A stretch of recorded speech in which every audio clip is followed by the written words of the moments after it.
मुंबई कहते हैं ये शहर जो कभी सोता नहीं है। बिल्कुल। दिन हो या रात, यहाँ की सड़कों पर, स्टेशनों पर हमेशा एक हलचल सी रहती है। हाँ। और इस शहर की जो धड़कन है वो है यहाँ की लोकल ट्रेनें।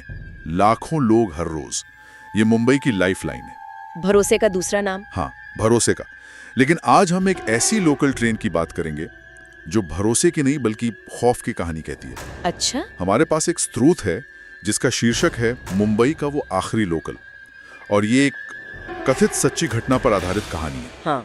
आज हमारा मिशन सिर्फ इस कहानी को सुनाना नहीं है, बल्कि इसके हर एक पहलू को समझना है। मतलब इसकी परतों को खोलना है। हाँ, कि इसमें डर कैसे पैदा किया जाता है, इसके पीछे की शहरी किंवदंती क्या हो सकती है, और ये मुंबई की रात के बारे में क्या बताती है। और ये बहुत दिलचस्प है क्योंकि सबसे असरदार डरावनी कहानियाँ वो हमारी रोजमर्रा की जिंदगी से ही निकलती हैं। सही बात है। जब कोई साधारण सी चीज जैसे लोकल ट्रेन का सफर अचानक डरावनी बन जाए तो उसका असर बहुत गहरा होता है।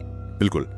तो कहानी शुरू होती है 2016 में। मुख्य किरदार है अमित, एक ऑफिस कर्मचारी जो अक्सर देर रात तक काम करता है। हाँ, उस रात वक्त हो रहा था लगभग 1:45, 12:30, और अमित सीएसटी स्टेशन पर कसारा जाने वाली आखिरी लोकल का इंतजार कर रहा था। ओके। माहौल कुछ ऐसा था कि बाहर तेज बारिश हो रही थी और स्टेशन लगभग खाली था। एक मिनट, सीएसटी जैसा स्टेशन और खाली रात के 1:45 बजे भी? यही तो अजीब बात है। ये अपने आप में ही अननेचुरल लगता है ना। बिल्कुल। मुंबई में अकेलापन शायद सबसे बड़ा डर हो सकता है। वो शहर जो हमेशा लोगों से, शोर से घिरा रहता है, वहाँ जब सन्नाटा हो तो वो खालीपन ही डरावना लगने लगता है।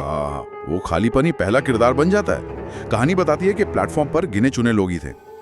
एक बूढ़ी औरत, 2 कॉलेज के लड़के और एक अजीब सा आदमी जो क्या कर रहा था? जो लगातार बस पटरियों को घूरे आ रहा था। ये क्लासिक हॉरर के तत्व हैं। अकेलापन, खराब मौसम और एक अजीब सा दिखने वाला किरदार। लेखक यहीं से बेचैनी की नींव रख रहा है। सही। खैर, ट्रेन आती है और अमित उसमें चढ़ जाता है, और जैसी ट्रेन चलती है अमित को एहसास होता है कि उस डिब्बे में उसके और उस बूढ़ी औरत के अलावा और कोई नहीं है। वो लड़के और वो आदमी वो ट्रेन में चढ़ी नहीं। ये एक क्लासिक मिस डायरेक्शन की तकनीक है। मतलब हमारा ध्यान उस अजीब आदमी पर लगाया गया कि शायद खतरा वो है। हाँ, मुझे भी यही लगा था। पर असली खतरा तो पहले से ही डिब्बे के अंदर बैठा हुआ है। इससे जो झटका लगता है वो और जोर का होता है। और वो झटका लगना शुरू हो जाता है। ट्रेन की लाइट बार बार झपक रही है। Typical horror scene. हाँ, बारिश इतनी तेज है कि खिड़की से बाहर कुछ साफ नहीं दिख रहा। और फिर वो होता है जो आज के जमाने में शायद सबसे ज्यादा असहाय महसूस कराता है। टेक्नोलॉजी का फेल होना। एग्जैक्टली। अमित अपना फोन निकालता है और देखता है कि नेटवर्क नहीं है। और जैसे ही नेटवर्क जाता है वो बाहरी दुनिया से पूरी तरह कट जाता है। वो अकेला पड़ जाता है। बिल्कुल, क्योंकि हमारा फोन सिर्फ एक डिवाइस नहीं है, वो हमारी सुरक्षा की ढाल है, हमारी मदद की लाइन है।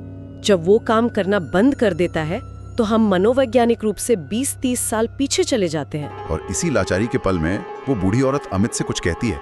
उसकी आवाज शांत है पर उसमें एक चेतावनी है। वो कहती है, बेटा अगले स्टेशन पर उतर जाना, ये ट्रेन आगे नहीं जाती। अमित को लगता है कि शायद वो मजाक कर रही है। वो मुस्कुराकर जवाब देता है, आंटी ये लोकल है, ये तो सीधा कसारा जाती है। और इसके जवाब में वो औरत हंसती है। लेकिन वो एक आम हंसी नहीं होगी, है ना? नहीं, कहानी कहती है वो एक आम मानवीय खोखली हंसी थी जो खाली डिब्बे में गूंज जाती है। कि बहुत असरदार है, क्योंकि एक बुजुर्ग महिला का चेहरा हमारे लिए सुरक्षा और अपनेपन का प्रतीक होता है। हाँ। जब वही चेहरा खतरे का स्रोत बन जाता है तो हमारा दिमाग कंफ्यूज हो जाता है। ये हमारे भरोसे की नींव पर हमला है। और फिर जो होता है वो अमित के होश उड़ा देता है। ट्रेन की लाइट एक बार फिर जोर से झपकती है और जब रोशनी वापस आती है वो औरत गायब हो जाती है। हाँ, वो अपने सीट पर नहीं होती, गायब। अमित बुरी तरह डर जाता है। वो बाहर देखने की कोशिश करता है और बताता है कि ट्रेन नाहौर स्टेशन से गुजर रही है पर रुकी नहीं। स्टेशन पर कोई था? बिल्कुल सुनसान। बस उसे पटरियों के किनारे धुंध में कुछ अजीब सी आकृतियां खड़ी हुई दिखाई देती हैं। अमित अभी इस सब से उभर ही रहा होता है कि ट्रेन जोर से हिलती है और अचानक एक अनजान जगह पर रुक जाती है। दरवाजे अपने आप खुल जाते हैं। ये कोई रेगुलर स्टेशन नहीं है। नहीं, वो डरते डरते बाहर जागता है। ट्रेन किसी बहुत पुराने जर्जर स्टेशन पर रुकी है। हर तरफ जंग लगा हुआ है, जैसे सालों से बंद पड़ा हो। और फिर उसे कुछ ऐसा दिखता है जो नामुमकिन लगता है। क्या? वहां एक टूटा हुआ साइन बोर्ड लगा है जिस पर लिखा है सियोन 1950। 1950। हाँ, सन 1950। ये पढ़कर तो किसी के भी होश उड़ जाएंगे। मतलब ये कैसे हो सकता है? ये कहानी का वो मोड़ है जहाँ ये एक आम भूतिया कहानी से आगे निकलकर टाइम स्लिप की कहानी बन जाती है। समय में पीछे जाना। हाँ। और ये डर की परिभाषा ही बदल देता है। अब डर सिर्फ किसी भूत का नहीं है, अब डर है एक ऐसी दुनिया में फंस जाने का जहां हमारे नियम कानून, हमारी समझ कुछ काम नहीं करती। पर 1950 ही क्यों? इसका कोई खास मतलब हो सकता है? हो सकता है। 1950 का दशक बॉम्बे के लिए एक बहुत बड़े बदलाव का दौर था। आज़ादी के बाद शहर तेजी से बदल रहा था, तो कहानीकार शायद उस दौर की किसी अनसुलझी त्रासदी या भूले विसरे इतिहास की तरफ इशारा कर रही है। जैसे ये कोई पुरानी अनसुलझी कहानी का हिस्सा हो। बिल्कुल। और ये कहानी और भी डरावनी हो जाती है जब अमित दूसरी पटरी की तरफ देखता है। वहाँ कुछ लोग खड़े हैं, लेकिन उनके चेहरे धुंधले हैं और कपड़े बहुत पुराने जमाने के हैं। और वो सब अमित को ही देख रहे होंगे। हाँ, सबके सब ट्रेन की तरफ ही देख रहे हैं, जैसे उसी का इंतजार कर रहे हों। उनमें से एक आदमी अपना हाथ उठाकर अमित को उतरने का इशारा करता है, और जैसे ही वो ये इशारा करता है, ट्रेन की लाइट पूरी तरह से बंद हो जाती है। घना अंधेरा। ओके। अब कहानी अपने क्लाइमैक्स पर पहुंचती है। उस अंधेरे के बाद जब अमित को होश आता है, तो वो खुद को पटरियों पर अकेला खड़ा पाता है। ट्रेन जा चुकी है। ट्रेन भी नहीं है, वो पुराना स्टेशन भी नहीं है, और वो लोग भी नहीं है। सिर्फ वो तेज बारिश और अंधेरा। तभी उसे एक आवाज सुनाई देती है, जैसे कोई फुसफुसा रहा हो। आखिरी लोकल फिर आने वाली है। ओहो। हाँ, अमित घबराकर सामने देखता है और धुन में से उसे एक ट्रेन की हेडलाइट नजर आती है। वही ट्रेन दोबारा आ रही है, लेकिन इस बार का दृश्य किसी को भी दहलाने के लिए काफी है। ड्राइवर नहीं है। ड्राइवर सीट खाली है, और ट्रेन के अंदर खिड़की के पास वही बूढ़ी औरत बैठी मुस्कुरा रही है। वो खिड़की से झांककर अमित से कहती है, कहा था ना बेटा, उतर जा। बाप रे। इसके बाद ट्रेन एक जोरदार हॉर्न बजाते हुए तेजी से अमित की तरफ बढ़ती है, और सब कुछ काला हो जाता है। कहानी का अंत यह है कि अगली सुबह रेलवे पुलिस को ट्रैक पर अमित का बटुआ और मोबाइल तो मिलता है, लेकिन अमित का शरीर नहीं मिलता। कभी नहीं मिलता। वो हमेशा के लिए गायब हो जाता है। देखिए, इस अंत का विश्लेषण करना बहुत जरूरी है।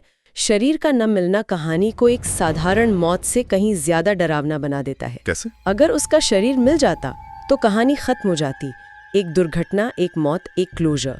लेकिन शरीर के न मिलने से ये सवाल हमेशा के लिए रह जाता है कि अमित के साथ आखिर हुआ क्या। तो ये मौत से भी ज्यादा बुरा है। हाँ, एक तरह से ये मौत नहीं है, ये अस्तित्व का ही मिट जाना है। ये इस विचार को पुख्ता करता है कि अमित को किसी दूसरी दुनिया में, किसी दूसरे समय में खींच लिया गया है। यहाँ से वापसी मुमकिन नहीं। बिल्कुल, वो इस दुनिया के रिकॉर्ड से ही मिटा दिया गया है। ये एक अनसुलझा रहस्य छोड़ जाता है जो डर को हमेशा जिंदा रखता है। और कहानी को एक शहरी किंवदंती, एक अर्बन लेजेंड बना देता है। हाँ, बिल्कुल। और कहानी इसी चेतावनी के साथ खत्म होती है, जो अब एक किंवदंती की तरह लगती है। कहते हैं, अगर आप रात के 12 बजे के बाद CST से आखिरी लोकल पकड़ते हैं, तो कभी कभी वो ट्रेन असली नहीं होती, और जो उसमें सवार होता है वो कभी वापस नहीं आता। तो कुल मिलाकर देखें तो ये कहानी सिर्फ एक भूत की कहानी नहीं है। नहीं, बिल्कुल नहीं। ये मुंबई जैसे महानगर के उस अकेलेपन को दिखाती है, जो रात के अंधेरे में और गहरा हो जाता है। ये उस अनजाने डर को आवाज देती है, जो हमारी रोजमर्रा की भागदौड़ के नीचे कहीं दबा होता है। और ये हमें सोचने पर मजबूर करती है कि इस तरह की शहरी किंवदंतियां क्यों बनती हैं और क्यों फैलती हैं। क्या ये सिर्फ मनोरंजन है? मुझे नहीं लगता ये सिर्फ मनोरंजन है। मैं भी यही मानती हूँ। ये उससे कहीं ज्यादा है। ये हमारे आधुनिक जीवन के किसी गहरे डर को आवाज देती है। जैसे कि एक जैसी जिंदगी और भागदौड़ में कहीं हमेशा के लिए खो जाने का डर। अमित कौन था? एक आम ऑफिस कर्मचारी, एक ही रूटीन फॉलो करने वाला, लाखों लोगों की तरह। ये कहानी उस डर को छूती है कि क्या होगा अगर एक दिन आप उस रूटीन से एक कदम बाहर निकलें और वापस लौटने का रास्ता ही भूल जाएं। क्या होगा अगर ये शहर जो आपको बनाता है एक दिन आपको निगल जाए? सही बात है। ये किंवदंतियां एक तरह की चेतावनी है, जो हमें याद दिलाती हैं कि हमारी जानी पहचानी दुनिया के नीचे एक और अनजानी रहस्यमयी दुनिया भी मौजूद हो सकती है। और शायद यही बात इन कहानियों को आज भी इतना प्रासंगिक और डरावना बनाती है। Welcome to the Darkverse. Subscribe for more dark stories. The darkness awaits.